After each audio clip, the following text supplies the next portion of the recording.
दोस्तों ये कहानी है एक लड़के की जिसका मन बहुत साफ था, पर उसके साथ एक प्रॉब्लम थी कि वो हद से ज्यादा दूसरों के बारे में सोचता था।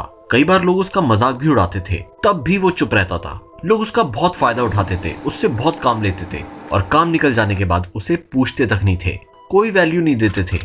वो लड़का दूसरे के लिए जरूरत से ज्यादा ही करता था, पर बदले में उसे कुछ नहीं मिलता था। उससे कोई भी हेल्प मांग ले, बस फिर वो अपनी जान लगा देता था उसकी मदद करने के लिए। अब इससे होता क्या था, उसके अपने काम छूट जाते थे, वो खुद पे फोकस नहीं कर पाता था, यहाँ तक कि उसका पढ़ाई से भी फोकस हटता जा रहा था। वो मजे करने के लिए दोस्तों के साथ घूमता रहता था, दूसरों को खुश करने में लगा रहता था। उसको डर और इनसिक्योरिटी रहती थी कि उसके दोस्त उससे बात करनी ना छोड़ दें। पर दूसरी तरफ चाहे वो ग्रुप में हो या ना हो, उसके ग्रुप के दोस्तों को इस बात से ज्यादा फर्क ही नहीं पड़ता था। धीरे धीरे उसको इस बात का एहसास होने लगता है कि जैसे ही लोगों का काम हो जाता है, लोग उसे पूछते तक नहीं है। इस बात ने उसे अंदर से झिनोड़ कर रख दिया था कि कितने टाइम से वो पागल ही बने जा रहा है। पर वो बेवकूफ फिर से उसी ग्रुप में जाता था, अपना मजाक बनवाता और जवाब भी नहीं दे पाता था। ना वो पढ़ाई कर पा रहा था और ना ही किसी और चीज में उसका ध्यान लगता था। उसके ग्रुप के लोग उसकी वैल्यू नहीं करते थे, वो उसके साथ नहीं रहना चाहते थे, तब भी वो जबरदस्ती घुसता था। उसने अपना इतना टाइम बर्बाद किया कि वो एग्जाम में फेल तक हो गया और अब उसे पता लग चुका था कि वो अपने ग्रुप में सिर्फ मजाक बन के रह गया है। उसको रियलाइज हो गया था कि उसकी कोई वैल्यू नहीं करता, उसका कोई वजूद नहीं है। अब उसका दिल टूट जाता है। उसको समझ आ जाता है कि दूसरों के पीछे भागकर कुछ नहीं मिलेगा। उसको बड़ा इंसान बनना था, वो इतना स्ट्रांग बनना चाहता था कि कोई भी उसका फायदा ना उठा सके। और अब वो कुछ बड़े फैसले लेता है। अपनी वैल्यू बढ़ाने के लिए वो लोगों को कम दिखना शुरू कर देता है। वो अपने काम में फोकस करना शुरू करता है। जो दोस्त उसे पूछते तक नहीं थे, उनको भी फील होने लग जाता है कि ये कहाँ गायब हो गया है, दिखता तक नहीं। उसने फोन को दूर रखना शुरू कर दिया ताकि वो भटके ना, काम में फोकस कर सके। अब वो काफी हद तक बदल चुका था।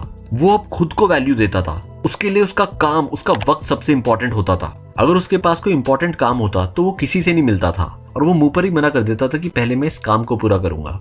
उसने अपनी क्लियर विजन सेट करी, उस पर कंसिस्टेंसी के साथ काम करा। उसने अपना एक बढ़िया टाइम टेबल बनाकर अपने आप को हर सब्जेक्ट में बेटर करा। वो अब अपनी हेल्थ पर भी ध्यान दे रहा था। जहां पहले वो 60% में खुश हो जाता था, अब उसको 80% भी कम लग रहे थे।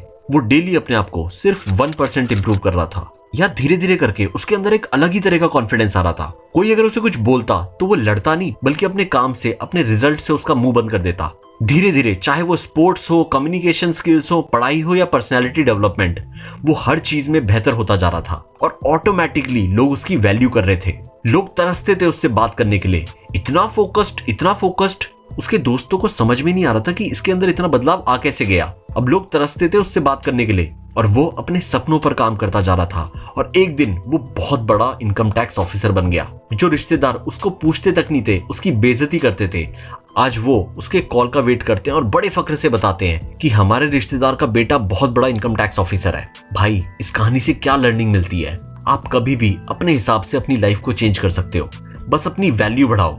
भाई, खुद को इतना बदल दो कि लोग तरस जाएं तुम्हें पहले जैसा देखने के लिए। मिसाल बनो औरों के लिए।